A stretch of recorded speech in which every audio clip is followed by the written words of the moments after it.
First టిప్ని తెలుసుకుందాం. First tip వచ్చేసి plastic గ్లాసులు ఇలాంటివి మన ఇంట్లో ఉంటూ ఉంటాయి కదండి. పెరుగు తీసుకొచ్చినప్పుడు వస్తూ ఉంటాయి కదా, అలాంటి గ్లాస్ ఉన్నా ఓకే, లేదంటే స్టీల్ గ్లాస్ అయినా ఒకటి తీసుకొని దాన్ని నిండుగా రైస్ అయితే పోసుకోవాలండి. నిండుగా ఇలా రైస్ అయితే పోసుకొని చాకులు కానీ ఫెయిలర్లు కానీ అలానే సిజ్జర్లు కానీ ఇలా పెట్టేసుకున్నాం అనుకోండి, ఇలా పాడైపోకుండా సిల్లం పట్టకుండా తుప్పు పట్టకుండా ఎక్కువ రోజులు మన్నికైతే ఉంటాయండి. మనం చాకుతో కట్ చేసుకుని ఒక పక్కన పడేస్తూ ఉంటాము.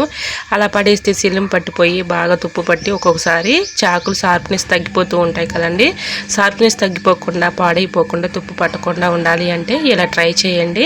మన అవసరానికి చాకుతో కట్ చేసుకున్న తర్వాత ఇలా పెట్టేసుకున్నాం అనుకోండి, చాకులు పాడవకుండా సిజ్జర్లు కానీ ఫిల్లర్లు కానీ ఉంటాయి. సో యూజ్ అవుతుంది అనుకోండి, తప్పకుండా ట్రై చేయండి. టిప్ నెంబర్ 2, బాస్మతి రైస్ ఎక్కువగా స్టోర్ చేసుకుంటూ ఉంటాం కదండి. ఇలా డబ్బాలో స్టోర్ చేసుకునేటప్పుడు బిర్యానీ ఆకులు 2 పెట్టుకున్నాం అనుకోండి, పురుగు పట్టకుండా పాడవకుండా ఎక్కువ రోజులు నిల్వ ఉంటాయి. సో యూజ్ అవుతుంది అనుకుంటే తప్పకుండా ట్రై చేయండి.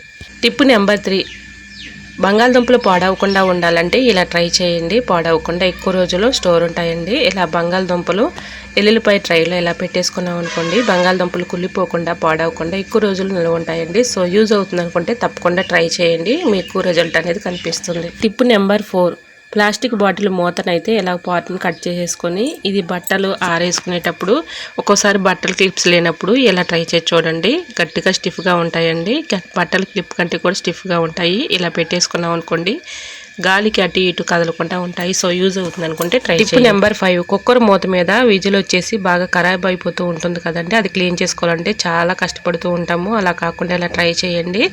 ఇలా మనం కుక్కర్ మూత పెట్టుకునేటప్పుడు క్లాత్ క్యారీ బ్యాగ్స్ కానీ ఉంటాయి కదండి, మన ఇంట్లో సరుకులు తెచ్చుకున్నప్పుడు వస్తూ ఉంటాయి, అది కానీ టిష్యూ పేపర్ కానీ ఇలా కట్ చేసుకొని పెట్టుకున్నాం అనుకోండి, మనం పొంగిపోయినా కూడా తీసి పారేసుకోవచ్చు అండి, ఇంకొకటి పెట్టుకోవచ్చు. ఇలా ట్రై చేయండి. టిప్ అయితే 100% వర్క్ అవుతుంది. టిప్ నెంబర్ 7, గ్రేప్స్ తెచ్చుకుంటూ ఉంటాం కదండి. గ్రేప్స్ తెచ్చుకున్నప్పుడు మనం వాటర్తో క్లీన్ చేసుకొని అలానే తినేస్తూ ఉంటామండి. అలా తినకుండా ఇలా గ్రేప్స్ మీద అయితే కెమికల్స్ కానీ మెడిసిన్తో కూడింది మందులు కానీ వాడుతూ తీసుకొచ్చి అమ్ముతూ ఉంటారు కదండి. మన వాటర్తో క్లీన్ చేసిన లోపల కెమికల్స్ అనేది అలానే ఉండిపోయి మన ఆరోగ్యం అనేది పాడైపోతూ ఉంటుందండి. ఇలా గ్రేప్స్ తెచ్చుకున్నప్పుడు ఏదైనా ఒక బౌల్ తీసుకొని దాంట్లో బేకింగ్ పౌడర్ కొంచెం సాల్ట్ కొంచెం ఒక 1/2 టీ స్పూన్ పసుపు వేసేసుకొని హాట్ వాటర్ ఇలా కొంచెం హీట్గా ఉంటే సరిపోతుందండి. కొంచెం హాట్ వాటర్ తీసుకొని ఒక 5 మినిట్స్ అందులో ఉంచేసి మళ్ళీ మామూలు వాటర్తో క్లీన్ చేసుకొని తింటే మన ఆరోగ్యానికి చాలా మంచిదండి. ఎందుకంటే బాగా కెమికల్స్ వేసి వాళ్ళు పండిస్తూ ఉంటారు కదండి. ఇలా చేసామనుకోండి చక్కగా మన ఆరోగ్యానికి కూడా ఇబ్బంది లేకుండా మంచిగా ఉంటుందండి. సో యూజ్ అవుతుంది అనుకుంటే తప్పకుండా ట్రై చేయండి. మనం ఎంత వాటర్లో క్లీన్ చేసి తిన్నా కూడా వీటిపై ఉన్న కెమికల్స్ అనేది పోదండి. ఇలా హాట్ వాటర్లో కొంచెం బేకింగ్ పౌడర్ అలానే కొంచెం సాల్ట్ పసుపు వేసుకొని ఇలా క్లీన్ చేసుకొని తిన్నామంటే మన ఆరోగ్యానికి చాలా మంచిదండి. సో యూజ్ అవుతుంది అనుకుంటే తప్పకుండా ట్రై చేయండి. టిప్ అయితే 100% రిజల్ట్ అనేది ఉంటుంది. టిప్ నెంబర్ 8, మనం ఫింగర్స్కి అయితే రింగ్స్ పెట్టుకుంటూ ఉంటాం కదండి. ఒక్కొక్కసారి టైట్గా ఉండి మనం ఎంత సోప్ పెట్టి తీసినా కూడా రాదు కదండి. అలా రానప్పుడు ఇలా ట్రై చేయండి. టిప్ అయితే 100% రిజల్ట్ అనేది ఉంటుంది. ఇలా రింగ్స్ అయితే మనం పెట్టుకున్నప్పుడు టైట్గా ఉండి ఎంత తీసినా రానప్పుడు ఇలా ట్రై చేయండి ఫ్రెండ్స్. ఇలా కొంచెం వ్యాజ్లైన్ అయితే అప్లై చేసుకోవాలి. ఇలా ఫింగర్కి అయితే ఒక థ్రెడ్ లాంటిది గట్టిగా ఉన్నది తీసుకొని ఆ రింగ్ లోపలికి 2 పిట్స్ సహాయంతో కానీ అలానే నీడిల్ సహాయంతో కానీ లోపలికి పానిచ్చేసి ఆ థ్రెడ్ని కొంచెం వ్యాజ్లైన్ అయితే అప్లై చేసుకోవాలండి. కొంచెం యాజ్లైన్ మనం యూజ్ చేసుకునే యాజ్లైన్ ఉంటుంది కదండి, ఆ యాజ్లైన్ని ఇలా అప్లై చేసేసుకొని కింద మనం థ్రెడ్ని అయితే పెట్టుకున్నాం కదండి, ఆ థ్రెడ్ని పైనుంచి ఇలా లాగామనుకోండి, స్లోగా ఇలా చిన్నగా లాక్కుంటూ వెళ్ళామనుకోండి రింగ్ అయితే చక్కగా వచ్చేస్తుందండి. ఎటువంటి డౌట్ అయితే అవసరం లేదండి. మీకు లైవ్లోనే చూపిస్తున్నాను చూడండి, చక్కగా ఈజీగా వచ్చేస్తుంది. ఇలా ట్రై చేయండి. రింగ్స్ రానప్పుడు టైట్గా ఉన్నప్పుడు ఇలా ట్రై చేసి చూడండి. టిప్ అయితే 100% రిజల్ట్ అనేది ఉంటుంది. సో చూసారు కదండి, మీకు లైవ్లోనే చూపించాను, చాలా ఈజీగా అయితే వచ్చేస్తుంది. టిప్ నెంబర్ 9, పాలు తోడు పెట్టుకునేటప్పుడు ఒక్కొక్కసారి పాలు సరిగ్గా తోడుకున్నప్పుడు ఇలా ట్రై చేస్తుంది ఫ్రెండ్స్, చక్కగా తోడుకుంటుంది. 1 గంట లోపులోనే మనకి చక్కగా తోడుకుంటుంది. ఇలా పచ్చిమిర్చిని తొడుములు అయితే ఉంటాయి కదండి, ఆ తొడుములు 2-3 తీసుకుని ఇందులో వేసుకొని ఏదైనా బొరువు లాంటిది ఒక మూత పెట్టేసి దానిపైన బొరువు పెట్టినట్టయితే చక్కగా తోడుకుంటుందండి. టిప్ అయితే 100% వర్క్ అవుతుంది. తప్పకుండా ట్రై చేయండి. టిప్ నెంబర్ 10, పచ్చిమిర్చి మనం మార్కెట్ తెచ్చుకున్నప్పుడు ఇలానే పక్కన పెట్టేసాం అనుకోండి ఒళ్ళిపోయి ఎండిపోయినట్లుగా ఉంటుంది కదండి. అలా కాకుండా ఇలా ట్రై చేసి చూడండి. ఫ్రిడ్జ్లో మనం కవర్స్లో పెట్టినా కూడా ఒక్కొక్కసారి పాడైపోతూ ఉంటాయి కదండి. అలా కాకుండా ఇలా ట్రై చేసి చూడండి.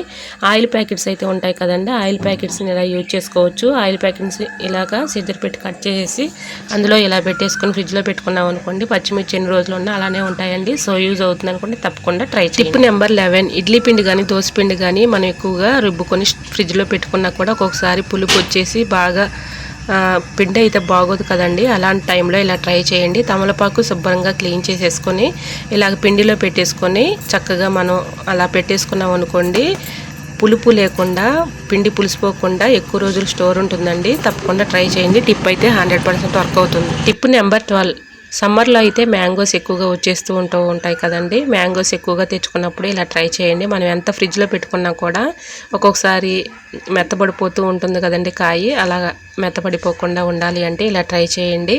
మనం బయట పెట్టుకున్నా కూడా ఫ్రిడ్జ్లో పెట్టుకున్నా కూడా ఒక్కొక్కసారి ఈ బయట తొక్క వల్ల కాయ అంతా కూడా వేస్ట్ అయిపోతుంది, పాడైపోతుంది కదండి. అలాగ పండిపోకుండా మెత్తబడిపోకుండా ఉండాలి అంటే ఇలా ట్రై చేయండి. ఇలా మ్యాంగోనైతే శుభ్రంగా వాటర్తో క్లీన్ చేసుకొని తొడుము తీసేసి ఇలాగ తొక్కతో పాటే చిన్న చిన్న ముక్కలుగా కట్ చేసుకోవాలండి.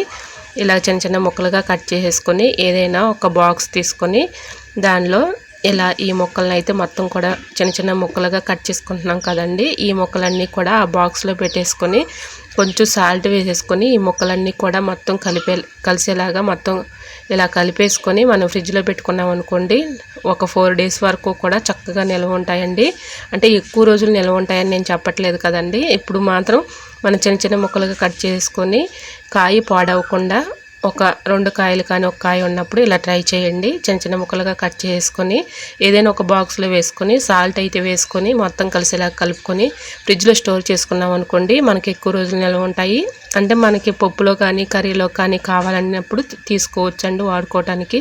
4 days వరకు నిల్వ ఉంటాయండి. తప్పకుండా ట్రై చేయండి. టిప్ అయితే 100% రిజల్ట్ అనేది ఉంటుంది.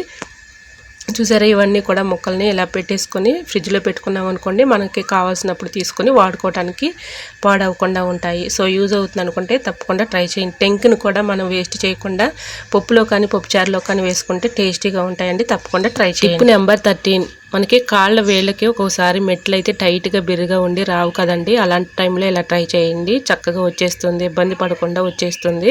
ఇలా బియ్యం సంచులు కొన్నటువంటి థ్రెడ్ ఉంటుంది కదండి, అది గట్టిగా ఉంటుంది. అలానే ఇడ్లీ రవ్వకు వచ్చినటువంటి బ్యాగ్ కూడా ఉంటుంది కదండి, దానికి ఉన్నటువంటి థ్రెడ్ను కూడా తీసుకొని ఇలాగా మెట్లో పెట్టేసుకొని ఇలా చిన్నగా లాగేమంటే చక్కగా వచ్చేస్తుందండి. తప్పకుండా ట్రై చేయండి. టిప్ అయితే 100% వర్క్ అవుతుంది. ఇలా గట్టిగా ఇలాగ చిన్నగా లాగేమనుకోండి ఈజీగా వచ్చేస్తుంది. సో యూజ్ అవుతుంది అనుకుంటే తప్పకుండా ట్రై చేయండి.